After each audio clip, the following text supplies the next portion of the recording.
Good morning, everyone. I am Sultan. I am a professor of energy economics. I'm heading the climate economics and risk management section at the Technical University of Denmark. My research has been around the use of energy consumption and economic growth. And today I would like to talk to you about further extension of that research. But please let me share my screen if I can find where to do it. Okay. I hope you can see my screen now.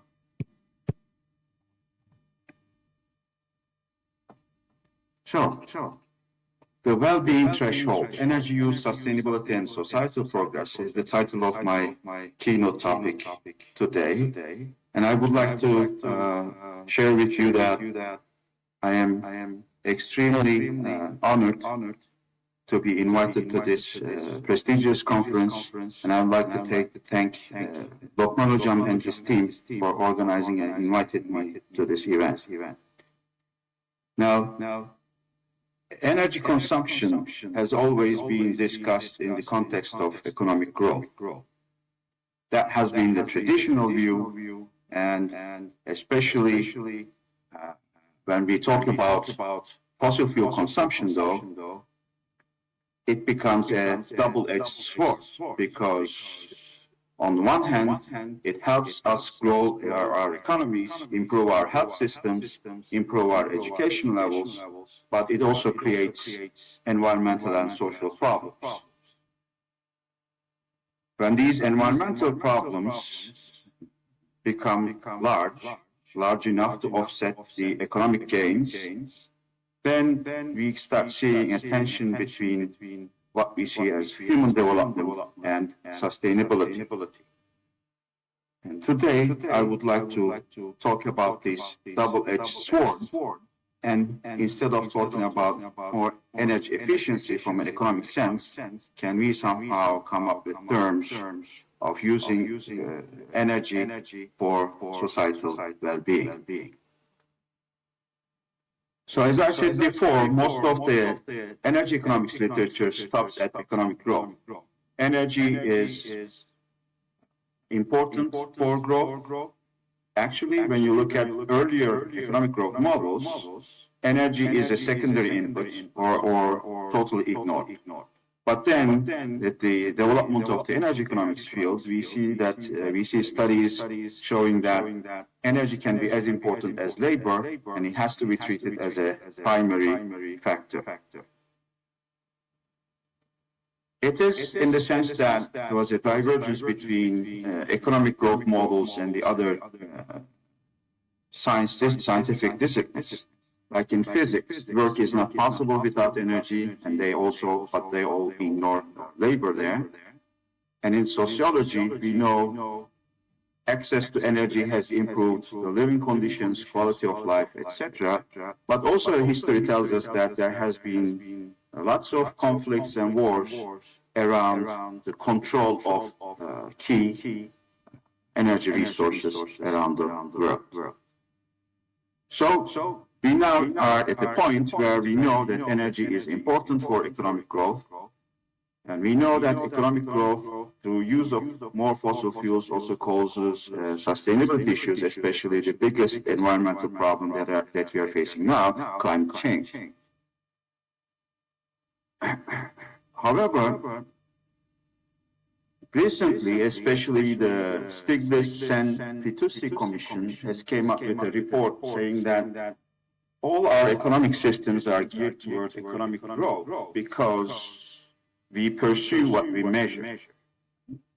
Although the social contract between government, between state and citizen is that the state has to work towards the happiness of the people. And the happiness of economics literature tells us that there's a divergence between economic growth, income, and happiness. So if we start measuring what is best for the society, not just economic growth, economic growth can be a part of it, but not the entirety of it, then we might have better or more focused government targets, government policies, more concerned government policies about the well-being or the quality of life in the society. So the key question there has become, what should be measured and targeted? And is there a social threshold for, in a broader sense, resource use, in a specific sense for energy? Now, in diverse literatures, the term I referred to, well-being, happiness, and quality of life, has been used interchangeably. The sociology literature looks at things from the quality of life perspective. The psychology literature looks at the issue from the human development perspective. In economics, we talk about utility and social welfare. So what am I talking about here? What should be measured? What should be the term that we are going to use? And after that, I'm going to go into a more recent study of empirical study that tries to estimate and that tries to find if there is a threshold, there is a tipping point, the tipping point of energy consumption. So what should states actually target, especially in climate policy? The ecological economics field proposes that we should target what they term as societal well-being. What is societal well-being? Well, income is an important part of it, but it is more than income. It includes health, it includes education, equity, security, and environment. It is a more long-run concept than immediate economic gains. And it has to be, when you add sustainability into the picture, it is talking about human flourishing within ecological limits.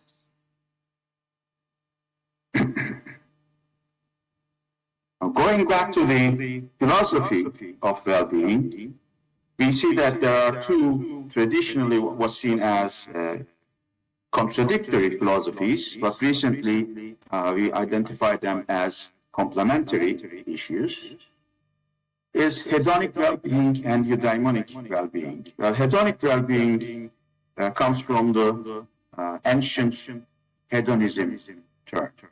It is about taking pleasure, avoiding pain, seeking happiness and life satisfaction. And literature shows that it has a strong positive link to income and resource use. And an important example, which is very commonly used in the empirical literature, is the Human Development Index developed by the United Nations. Eudaimonic well-being, on the other hand, takes its roots from the Aristotelian ethics. It is about living a meaningful, purposeful life and enabling the individual to reach his or her full potential, a fully functional human being. And this line of this dimension of well-being is arguably has a weaker association with resource consumption and energy consumption. And the only measurement that I could find, I used in my works, is by Josh Hamlo 2018. He developed a eudaimonic well-being index using several international surveys, Gallup surveys, to come up with an index that supposedly measures eudaimonic well-being. But the key insight from my and other empirical works is that eudaimonic well-being is weakly associated with income, energy, and material footprint at large. Now, according to the self-determination theory, a better, a more comprehensive view of well-being should include both hedonic and eudaimonic dimensions. But the way they are defined and the way they are measured are different. Like the hedonic well-being, HDI, for example, is a unit-free measure of 4 components: life expectancy, educational attainment, expected years of schooling, and gross national income. The eudaimonic well-being index Josh Hamlo proposes comes from questionnaires. Like they are supposed to measure subjective well-being. So the hedonic and eudaimonic well-being are, if we measure them like apples and oranges, it will be difficult to add them up or integrate them into a meaningful societal well-being measure. In our recent paper with Dr. Sari, we argued that based on the theories available out there, it should be possible to measure eudaimonic well-being using objective measures as well. Why are we so confident about this? Well, because the Doyle-Goh theory of human development tells us that the human needs, all human needs, not just basic needs, but intermediate and higher level needs, are universal. That is, if we can find a measure that can be comparable across countries.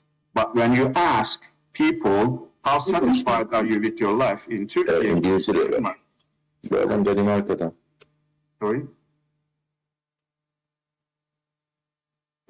And then if we subjectively try to measure, it is all like difficult to compare across different cultures because life satisfaction means different things to different people.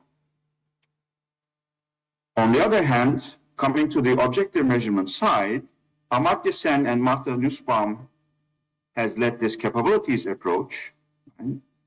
And the HDI, Human Development Index, is based on the Amartya Sen's capability argument, where Amartya Sen argues that we should look at societies, how societies enable their citizens to reach their full potential. So that's why the income, education, life expectancy components of Human Development Index are determined according to his theories. Then Martha Nussbaum extended this a little bit, although Amartya Sen refrained from listing different human needs. Martha Nussbaum came up with 10, and she also argued, unlike Amartya Sen, that it is not just the capabilities that enable people, but even if people do not exercise some of their rights, they get utility, they get well-being from knowing that it exists. Right? For example, democracy does not have a well-being value from Amartya Sen's perspective by itself. Only through its enabling part of individuals, it has a value for well-being. Martha Nussbaum, on the other hand, argues that the democracy has an intrinsic value additionally. But then, when we look into how this concept of well-being is measured, in an upcoming review paper in Annual Review of Resource Economics in September 2026, we categorized what is out there into a 2x2 matrix. The first column lists examples. It's not a comprehensive list, lists examples of subjective measures, and the second column lists examples of objective measures. But we also identified that literature can be also divided into measuring individual level well-being versus societal level well-being. There is a clear distinction between these two, and some argue that adding up or aggregating individual well-being does not lead to the societal well-being measure. So this goes kind of like against the additive nature of the social welfare theory of social welfare in economics. You cannot just add up utilities to come up with a measure of well-being for the entire society. That's what the literature shows us. So when I talk about the link between, or the association between energy consumption and well-being, I'm talking about this last part. The societal level objective measures, especially the Human Development Index, because it is readily available, publicly available on the UN website. A lot of empirical research has used that. And we also argue that Human Development Index, although it's an imperfect proxy of hedonic well-being, it is a good start, because a good well-being measure should be objective, should be unit-free, should be directly comparable across countries, and HDI checks all those boxes. except the fact that it misses some of the hedonic and eudaimonic well-being dimensions. Anyhow, now, assuming that we have a good measure of societal well-being, how are we going to use it? Now, I'm going one step further. In order to understand how policy-relevant societal well-being can be, we need to look at the association between resource consumption and societal well-being. And in our review, we have identified that the main body of literature falls into this S-shaped relationship between energy consumption and HDI. Actually, it was with a PhD student of mine at Middle East Technical University where we first introduced the concept of this S-shape. We argued that at low levels of energy consumption, more energy use increases societal well-being, leads to an increase in societal well-being exponentially, but after the inflection point, diminishing well-being returns settle in. And most of the existing empirical work stops here. They argue that when the well-being reaches a peak, it saturates. So empirical models implement saturation models, saturation functions. They estimate saturation functions, which are actually not that much useful because when you try to estimate the saturation point of a saturation function, it usually falls outside the sample size. So not even one country reaches that zero slope or saturation point in the sample. That's why with my PhD student, we argued that the knee point, the point of maximum curvature on the S, could be a well benchmark. It lies within the sample, and it makes perfect sense. Why? Because conceptually speaking, it is defined as after which additions to the societal well-being become negligible. In mathematical terms, it is minimizing the first derivative while at the same time maximizing the second derivative, and hence it measures the point of maximum curvature. We also argued that this is a normative model, unlike the positive economic models that we see. This is a more normative ecological economics perspective because we argued this inflection point is, we named it as subsistence use level. Right? We call it normative because we argued that every individual on Earth should be entitled to have at least this much of energy, at subsistence use level. We also argued that anything beyond knee point, beyond the point of maximum curvature, represents overconsumption. And if you want to maximize global well-being, we should take resources from over-consuming countries and give them to less consuming countries so that everyone is at or above the subsistence use level. And we call this knee point as the fair use level. Because up to that point, you're in the safe zone. After that point, you are over-consuming. Now, as I said before, these conceptual introductions were made by the premise that we have an S shape, but the S was saturating at the peak as well. But in our recent empirical research, data tells us something else, especially when we take into account environmental costs, especially when environmental costs starts outweighing the economic benefits, there might be a decline in societal well-being. And we see this when we actually do so. So there is a third zone actually where the well-being starts declining with more resource use or more growth. And therefore, the entire discussion is not about improving energy efficiency or we need more energy to improve well-being, but the fact that the energy has a societal optimum. Why this is important is that most of you may have heard of this donut economics, well-being economy models, etc., all conceptual. Now this point, pulling the discussion into an optimization framework gives more teeth to these conceptual models.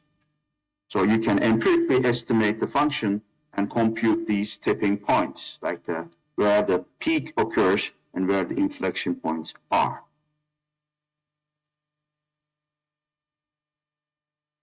And here's an example of our recent work with my colleagues. We tried to use what is available out there. We know HDI is not perfect, but it also has a PHDI, which is the planetary pressures adjusted HDI. It is basically HDI adjusted for carbon emissions. It penalizes countries that have a lot of carbon footprint, so to speak. So using a panel of countries, about 148 something, I believe, if I remember correctly, using energy consumption kilowatt hours per capita, HDI and PHDI as proxies of societal well-being, and using some control variables like economic growth, urbanization rate, and population intensity, we pursued this task. The methods that we employed are, we employed a fixed effects panel model.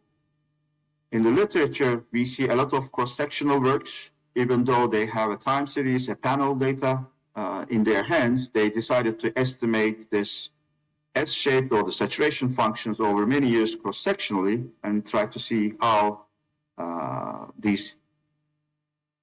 function evolves over time.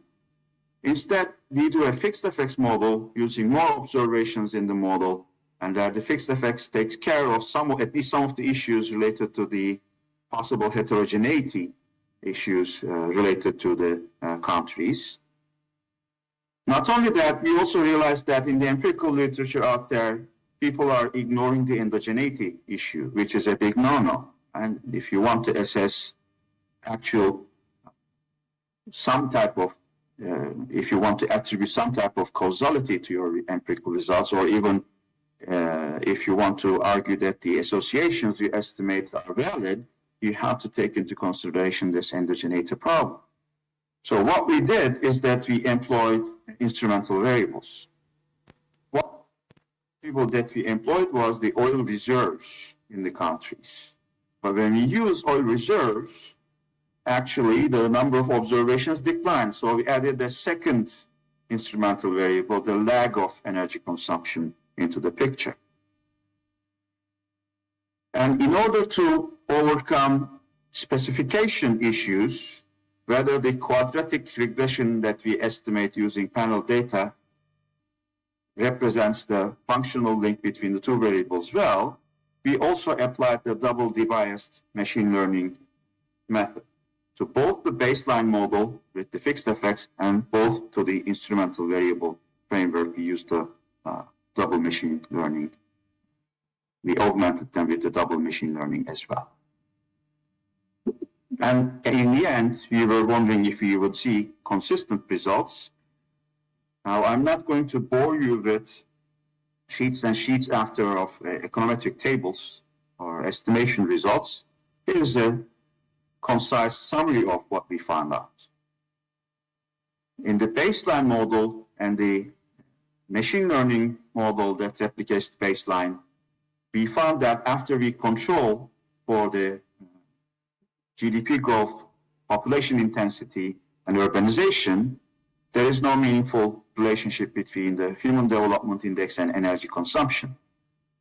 But when we use PHDI, we saw consistently an inverted U-shaped link.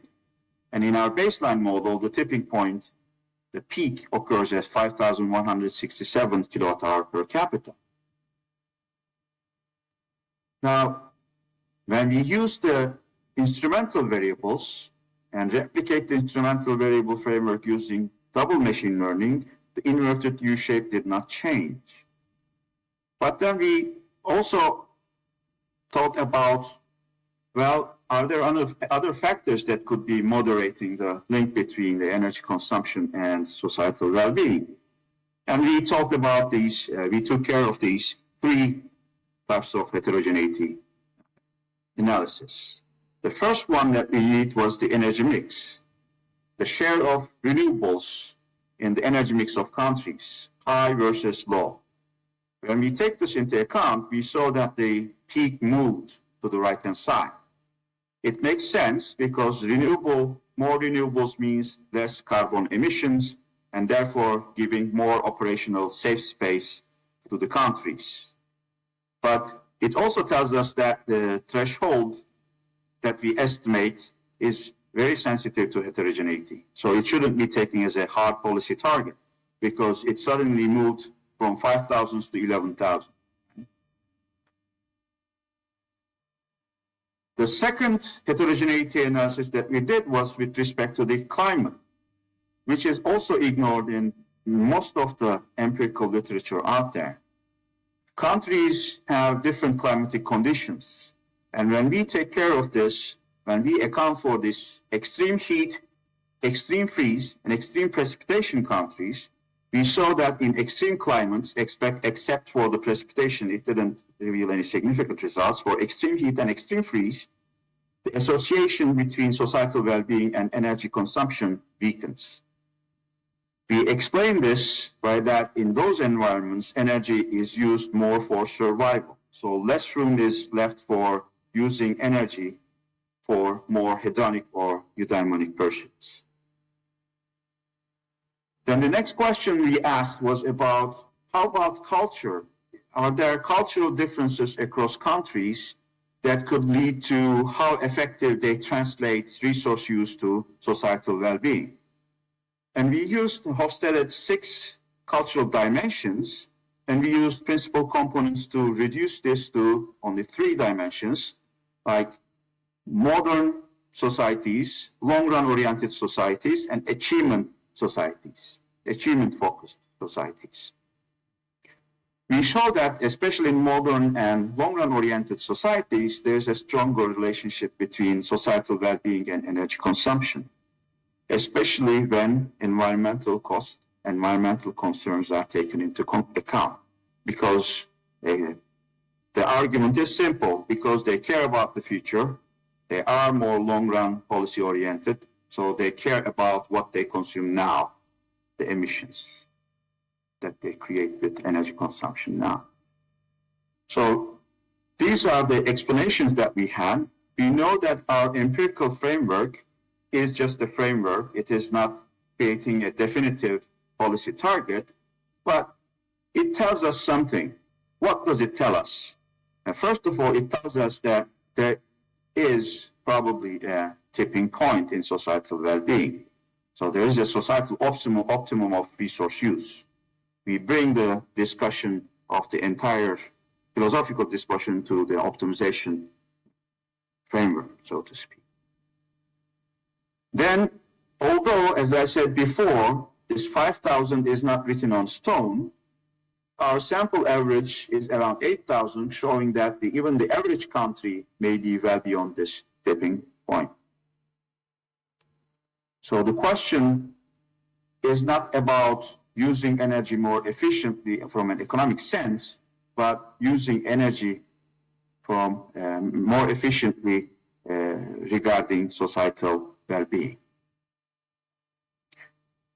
Now, the tipping point raises a behavioral and institutional puzzle for us, because we see that when we look at the data, even well-informed, well-educated societies living in developed countries keep increasing their energy consumption. What might be the reason for that, I questioned. And in a recent working paper, which is available in Social Science Research Network, I looked at this, and there is one ready explanation for that: uninternalized system costs. And we see this in traditional externality models in economics, right? If firms do not take into account externalities, then their profit maximizing pursuit results in higher economic activity and more emissions or more environmental pressure. But I also added this externality to consumption, right? More consumption and more economic activity in my model, leads to social and environmental problems in the utility function of individual. And when I did that, I saw that the individual equilibrium results in an economic activity that far exceeds the societal optimum. And when I add an additional term to the utility function, the positional preferences, this gap gets even wider. What do I mean by positional preferences? It is the positional goods literature tells us that people do not get utility just from absolute consumption, but from relative consumption. That is, we have a bigger house than our neighbors, we drive a more expensive, better car than our neighbors, gives more utility to us. Hence, in order to be ahead of others, we strive more, we try to earn more, we supply more labor, economic activity increases, but in a simple model where all agents are identical and everyone is after these positional preferences, on the average, they do not get better off. The average stays the same if everybody does the same effort. The result is an increased economic activity well over and above the societal optimum without any additional societal well-being gains. Of course, it's a theoretical model that combines the two lines of literature and shows why we observe in well-educated countries are consuming more and more energy even as we speak. But there are also other reasons, like the institutional inertia. Our economic systems are locked in to the current energy systems that we have. And we all know, especially our experience in Turkey, tells us that the coal phase-out issue is not just an economic or technical feasibility problem, it's a political and social problem as well. So it is more complicated. We cannot just get rid of coal overnight. You have to do it in a well-designed phase-out plan. But more importantly, why we are also locked in the current mindset is that because our economic systems, our financial systems, our education systems, our health systems, all our policies in those systems are geared toward GDP growth, not societal well-being. Now, there is a well-being economics association, which includes 4 countries for now, like New Zealand, Iceland, Scotland, and Finland, I think. And these people argued that instead of targeting GDP growth, well, it will be an important part of our government budget, but we are going to prioritize like the mental health of children. We are going to prioritize rights of minorities in our countries, so on and so forth. But this well-being economy association is a conceptual development, and these people need tools, measures, scales that help them design well-informed policies in this issue. And this kind of literature that associates energy consumption and societal well-being gives them something to work with. So as a result, I am posing this challenging question to us all.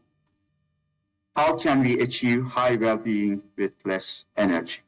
And thank you very much for listening to me.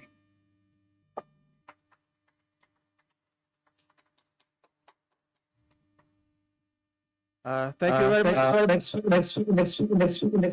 you very much, Professor Soytaş, for your excellent presentation and valuable insights. Do we have any questions from the audience?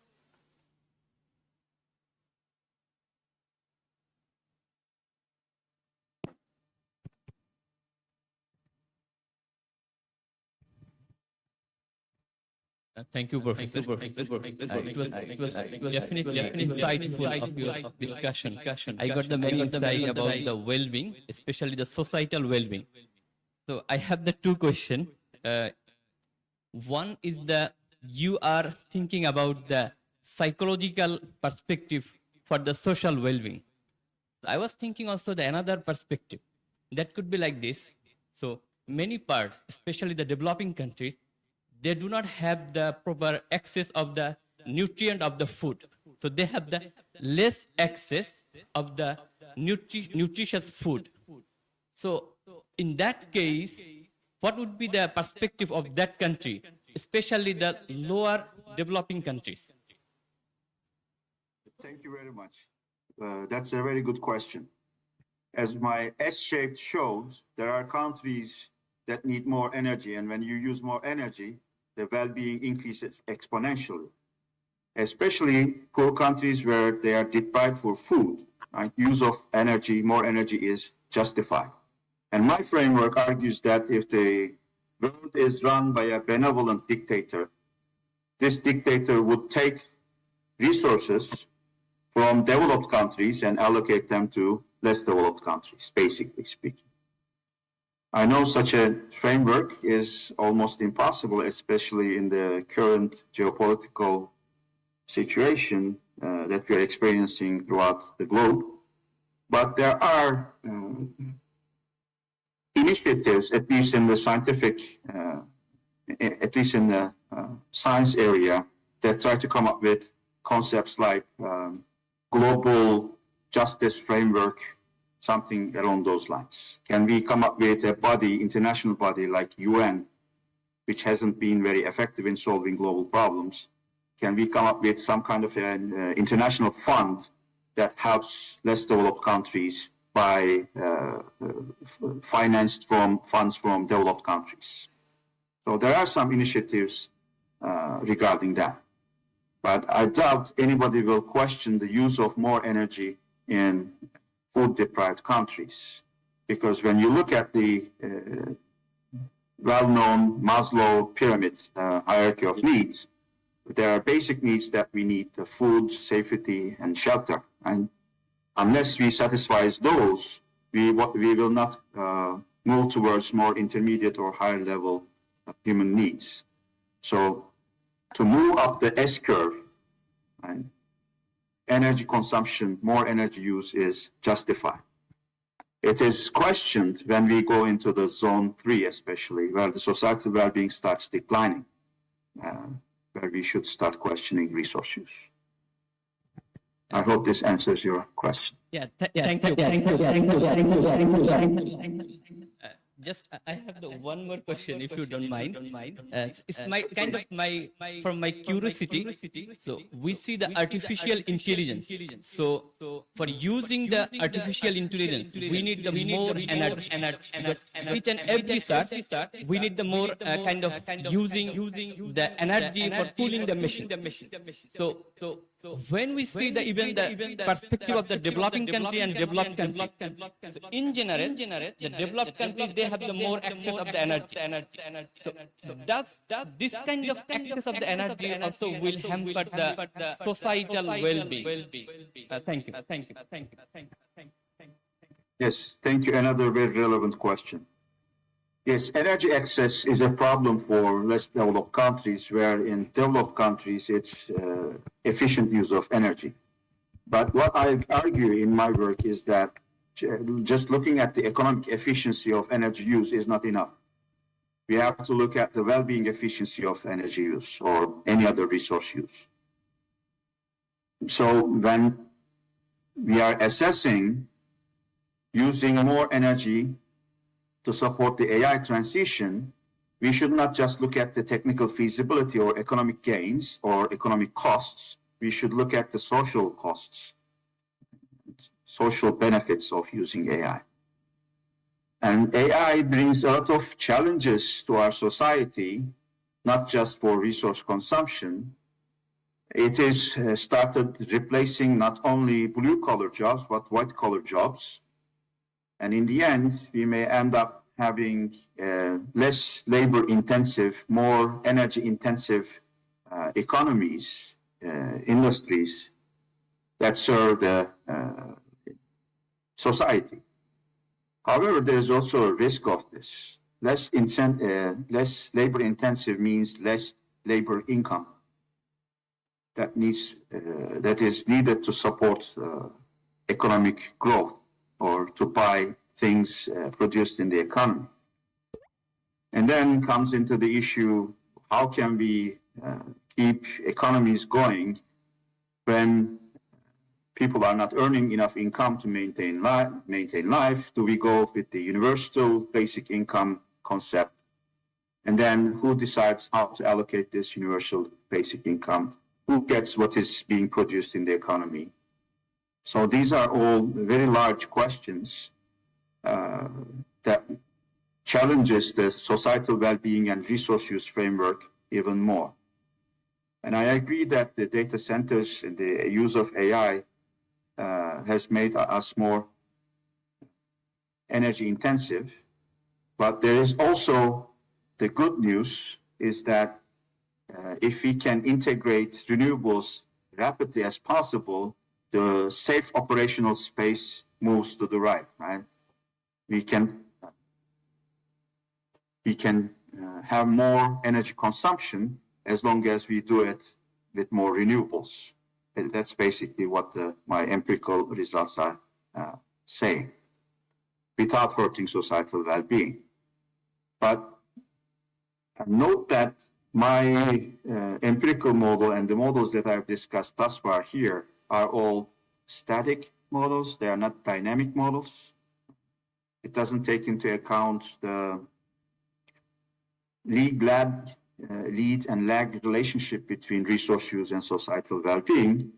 Not only that, current empirical research also does not take into account the intergenerational justice issues when it comes to resource allocation.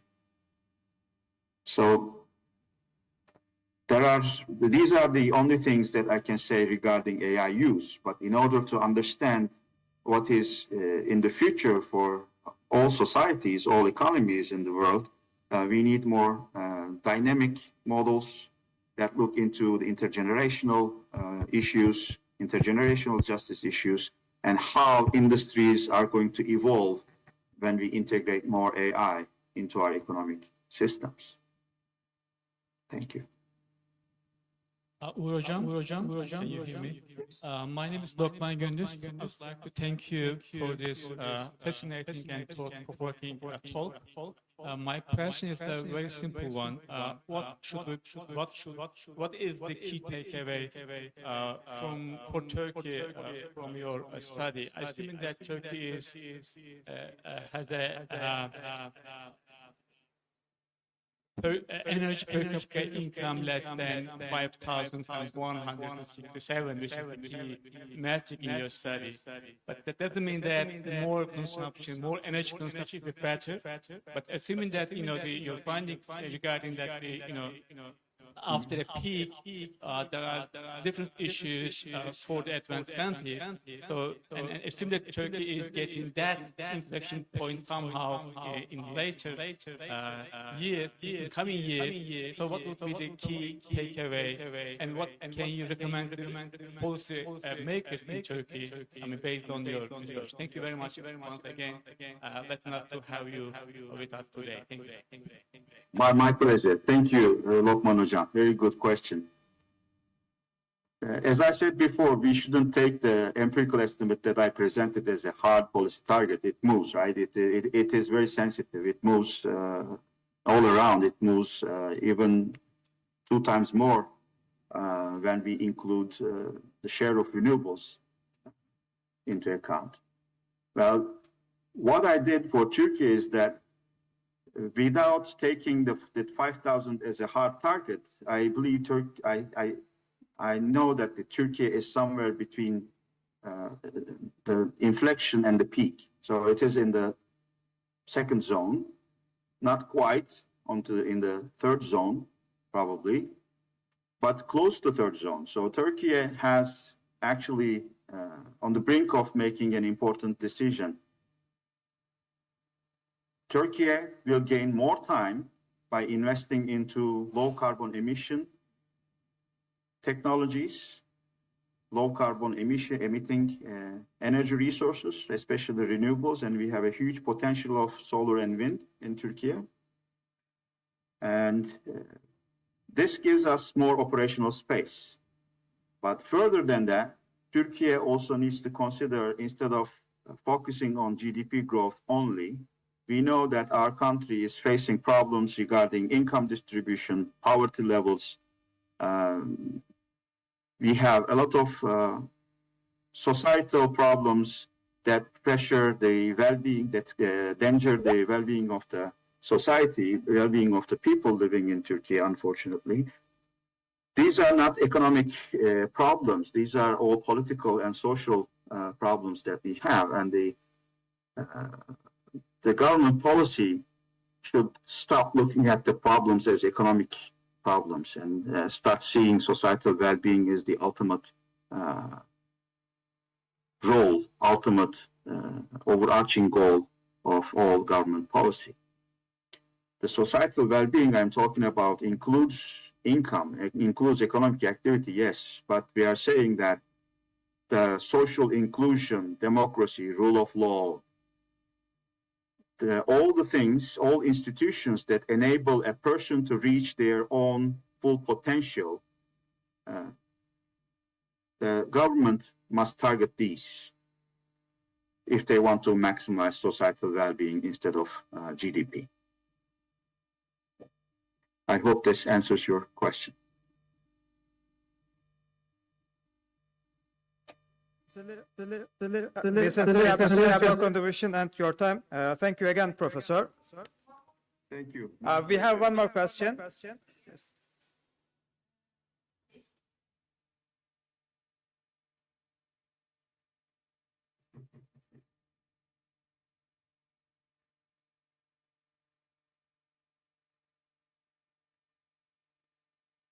I would like to ask your kind opinion about it's not only Turkey. Turkey is not alone. We have a Turkic world. What is your opinion about, considering the Turkic world perspective in relation to economics, finance, and of course energy to establish a different framework all together with our countries, including Turkey, Azerbaijan, Kazakhstan, Uzbekistan, Turkestan, and the Kyrgyz Republic. Thank you very much. Thank you. Very good question. Now, the Turkic world, in some of our countries, we have abundant fossil resources, and we are going to use them. But when we are using them, we should be targeting societal well-being, not just economic growth. In addition to fossil fuels, though, the Turkic world also has a lot of potential in renewables. And this gives us an option to lead the global movement towards more well-being oriented societies rather than economic growth seeking achievement societies. Just like the Well-Being Economy Alliance, the alliance between the Turkic countries, it can show the world that we can actually target societal well-being in a meaningful way. We do not care about the economic and political costs of doing things right. And we do these things for people living in our countries. Setting that mindset is difficult, maybe difficult in some, regarding some political considerations, but it is what I would recommend we do. And we take the lead, we raise the flag, international, so the international countries, other countries can follow us, follow our lead in that.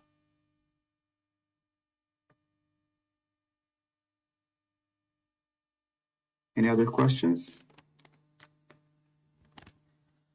We sincerely appreciate your contribution and your time. Thank you again, Professor. Now we will have a 10-minute break.